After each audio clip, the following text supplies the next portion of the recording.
ত্রিপুরা মণিপুরী ছাত্র যুব সমন্বয় কমিটি রাধানগর স্থিত রাধা মাধব মন্দিরের সামনে এক বিক্ষোভ কর্মসূচি সংগঠিত করে শনিবার।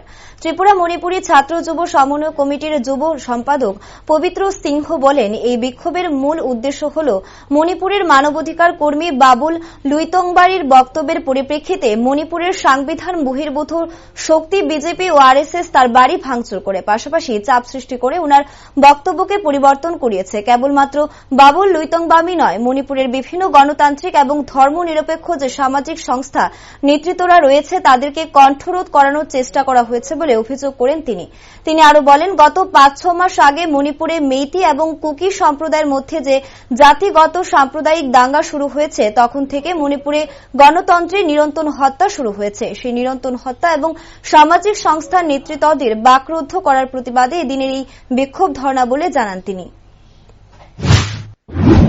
আজকে আমরা ত্রিপুরা মণিপুরী ছাত্র যুব সমন্বয় কমিটি রাধানগরের রাধা মাধব মন্দিরের সামনে এই বিক্ষোভ ধর্ণা প্রদর্শন করতে যাচ্ছি। আমাদের এই বিক্ষোভ ধর্ণার মূল উদ্দেশ্য হল, কিছুদিন আগে মণিপুরের প্রখ্যাত মানবাধিকার কর্মী বাবলু লুইতংবামের একটি বক্তব্যকে কেন্দ্র করে মণিপুরের সংবিধান বহির্ভূত শক্তি রাষ্ট্র এবং আরএসএস এর মদতপুষ্ট সেই শক্তি বাবলু লুইতংবামের বাড়ি ভাঙচুর করে উনার মতামতকে কারেকশন করার জন্য, ওনার মতামত পরিবর্তন করার জন্য উনাকে বাই ফোর্স করেছে, পরিবর্তন করিয়েছে।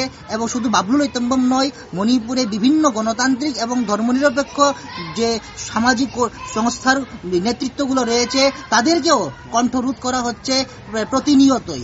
এবং এটা মণিপুরে যে মেইতেই এবং কুকিদের যে কনফ্লিক্ট শুরু হয়েছে আজ থেকে প্রায় ৫-৬ মাস আগে থেকে, তারপর থেকে মণিপুরে গণতন্ত্রের নিরন্তর হত্যা হচ্ছে। আজকে আমরা সেই গণতন্ত্রের নিরন্তর হত্যা এবং মণিপুরে যারা এই সমস্যার সমাধান করতে চাইছে, মণিপুরে শান্তি ফিরিয়ে আনার জন্য যারা চেষ্টা করছে, তাদের যে কণ্ঠরোধ করা হচ্ছে, তাদেরকে যে কথা বলতে দিচ্ছে না, তাদেরকে বাকরুদ্ধ করে রাখা হয়েছে, তার বিরুদ্ধে আমরা আজকে বিক্ষোভ ধর্ণায় এখানে মিলিত হয়েছি।